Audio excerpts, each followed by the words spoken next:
একেবারে পরিকল্পিত কৌশলেই নির্বাচনের মাঠে নামছে জামায়াত ইসলামী। জুলাই সনদে তাদের স্বাক্ষর দেওয়া, নির্বাচন তারিখের আনুষ্ঠানিক ঘোষণা, সব মিলিয়ে কয়েকদিন আগের অস্বস্তিকর পরিস্থিতি এখন আর দৃশ্যমান নয়, বরং পরিস্থিতি বদলে গিয়ে এখন তাদের দিকেই যাচ্ছে প্রস্তুতির আলো।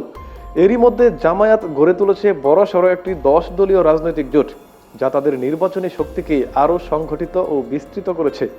এসব ঘটনা প্রবাহ একত্রে বিচার করলে একটি বিষয় স্পষ্ট হয়ে ওঠে, এবার জামায়াত ইসলামী কোনো হঠাৎ সিদ্ধান্তে নয়, বরং পূর্ণ প্রস্তুতি ও কৌশল নিয়েই নির্বাচনে অংশ নিতে যাচ্ছে।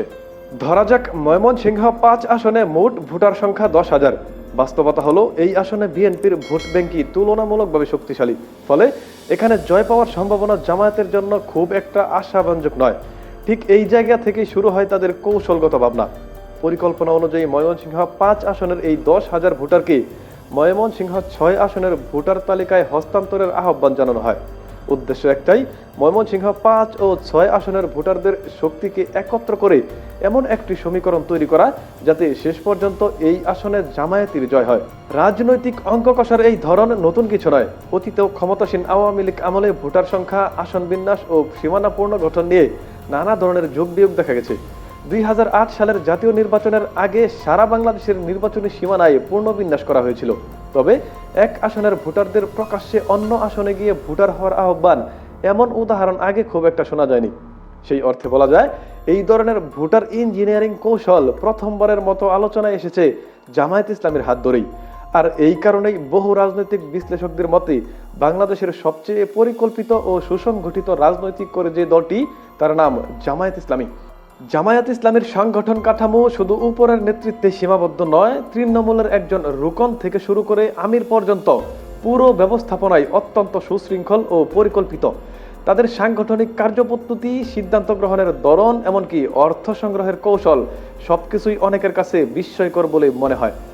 আর এই পদ্ধতিগুলো যে কাগজে কলমে নয়, বাস্তব রাজনীতিতে কার্যকর, তা ইতিমধ্যে বিভিন্নভাবে প্রমাণিত।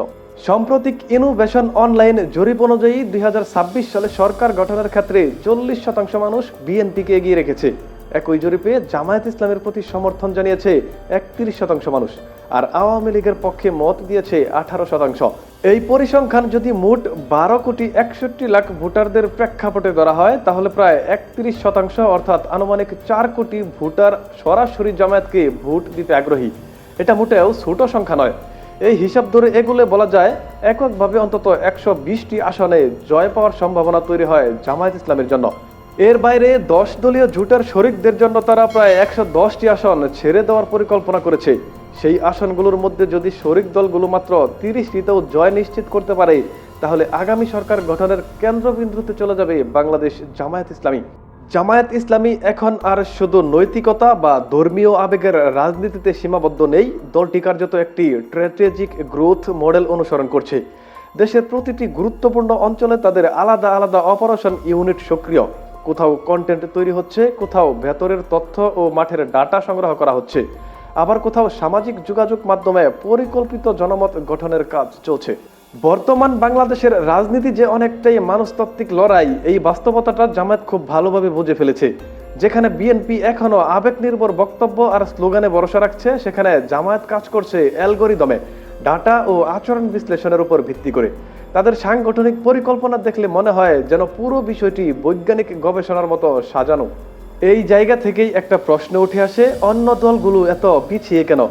বিএনপির বর্তমান অবস্থাটা অনেকটা এমন একজন মানুষের মতো, যে জানে তাকে দৌড়াতে হবে, কিন্তু অজানা কারণে শুরুর বাঁশির শব্দটাই শুনতে পাচ্ছে না। তার উপর দলটির ভেতরে মনোনয়ন নিয়ে চলছে চরম বিশৃঙ্খলা। কোথাও মনোনয়ন না পাওয়ার ক্ষোভ ছড়িয়ে পড়ছে, কোথাও নিজেদের মধ্যেই সংঘর্ষ, মারামারি আর হানাহানি। সব মিলিয়ে নিজেদের মাঠ নিজেরাই নষ্ট করছে তারা।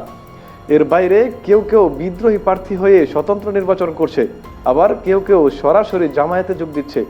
এই ভাঙন ও বিভ্রান্তির সুযোগটাই কাজে লাগাচ্ছে জামায়াত ইসলামী। অন্যরা যখন নিজেদের সমস্যা সামলাতেই ব্যস্ত, তখন জামায়াত পুরোদমে মাঠে নেমে প্রচারণা চালিয়ে যাচ্ছে। বর্তমান বাংলাদেশের রাজনৈতিক বাস্তবতায় আওয়ামী লীগ কার্যত নিষ্ক্রিয় অবস্থায় রয়েছে।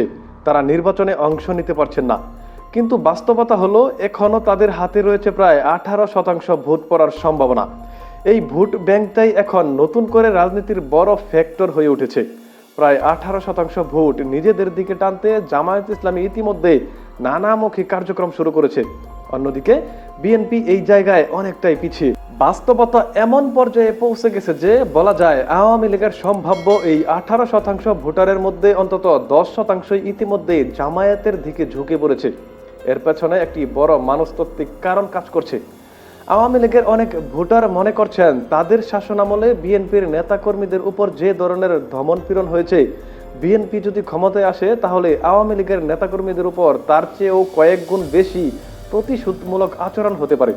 এই ভয় এবং অনিশ্চয়তাই তাদের একটি বড় অংশকে বিএনপি থেকে দূরে রেখেছে এবং বিকল্প শক্তির দিকে তাকাতে বাধ্য করেছে। এই পরিস্থিতিতে জামায়াতে ইসলামী সেই শূন্যস্থানটি কৌশলে পূরণ করার চেষ্টা করছে, সাংগঠনিকভাবে, পরিকল্পিতভাবে এবং ধাপে ধাপে। বাংলাদেশ জামায়াত ইসলামী তাদের সাম্প্রতিক রাজনৈতিক কৌশলে একটি বড় পরিবর্তন এনেছে। এই পরিকল্পনার মূল শক্তি হিসেবে সামনে এসেছে স্মার্ট ডেমোগ্রাফি, যেখানে লক্ষ্যবস্তু করা হচ্ছে যুব সমাজ, নারী ভোটার এবং ধর্মীয়ভাবে সংবেদনশীল অঞ্চলগুলোকে। বিশেষ করে উত্তরবঙ্গের একাধিক এলাকায় জামায়াত নীরবে কিন্তু পরিকল্পিতভাবে গড়ে তুলেছে শক্তিশালী নারী ভিত্তিক নেটওয়ার্ক। দলটির মহিলা কর্মীরা কেবল রাজনৈতিক কর্মসূচির মধ্যেই সীমাবদ্ধ নেই, বরং তারা সরাসরি ভোটারদের ঘরে ঘরে পৌঁছে যাচ্ছেন। পারিবারিক খোঁজ খবর নেওয়া থেকে শুরু করে স্বাস্থ্য সেবা সংক্রান্ত পরামর্শ, সন্তানদের শিক্ষা বিষয়ক দিক নির্দেশনা, এমনকি চাকরি ও জীবিকা নিয়ে পরামর্শ, সবকিছুই এই নেটওয়ার্কের আওতায় এসেছে। এই পদ্ধতিকে রাজনৈতিক বিশ্লেষকরা বলছে সার্ভিস পলিটিক্স। এখানে সরাসরি ভোট চাওয়া হয় না, বরং দীর্ঘমেয়াদে মানুষের আস্থা ও নির্ভরতার জায়গা তৈরি করা হয়, আর সেই আস্থাই ভবিষ্যতের রাজনৈতিক সমর্থনে রূপ নেওয়ার সম্ভাবনা তৈরি করে। মাঠ পর্যায়ের পাশাপাশি জামায়াত সমান গুরুত্ব দিচ্ছে ডিজিটাল যুদ্ধক্ষেত্রে। তাদের সাইবার টিম বা ডিজিটাল ইউনিটগুলো এখন অনেক বেশি সংগঠিত ও পেশাদার। TikTok, Facebook reels, YouTube shorts থেকে শুরু করে টেলিগ্রাম ও বন্ধু গ্রুপ, সব জায়গায় ছড়িয়ে পড়ছে তাদের পরিকল্পিত কন্টেন্ট। এই অনলাইন প্রচারণা কেবল ধর্মীয় বক্তব্যে সীমাবদ্ধ নয়, জামায়াত এখন বিকল্প রাজনৈতিক চিন্তা, পরিবর্তনের বার্তা এবং প্রচলিত রাজনীতির বাইরে নতুন এক পথের কথাও তুলে ধরছে। এতে করে তরুণ প্রজন্মের একটি অংশের কাছে তারা নিজেদেরকে ভিন্ন রকম রাজনৈতিক শক্তি হিসেবে উপস্থাপন করতে পারছে। রাজনৈতিক বিশ্লেষক মহলের মতে এসব কৌশলের সম্মিলিত প্রভাব বাংলাদেশে ধীরে ধীরে একটি নতুন রাজনৈতিক ভারসাম্য তৈরি করছে। দীর্ঘদিনের পরিচিত রাজনৈতিক সমীকরণে যে পরিবর্তনের আভাস দেখা যাচ্ছে, তার পেছনে জামায়াতের এই পরিকল্পিত ও বহুমুখী কার্যক্রম বড় ভূমিকা রাখতে পারে। সবকিছু মিলিয়ে বলা যায় বাংলাদেশ জামায়াত ইসলামী শুধু নির্বাচনের প্রস্তুতি নিচ্ছে না, বরং তারা রাজনীতির খেলাটাই নতুনভাবে সাজাতে চাইছে। আর এই পরিবর্তন যদি পুরোপুরি বাস্তবায়িত হয়, তাহলে দেশের অন্যান্য রাজনৈতিক দলগুলোর জন্য এটি নিঃসন্দেহে একটি বড় চ্যালেঞ্জ হয়ে উঠতে পারে।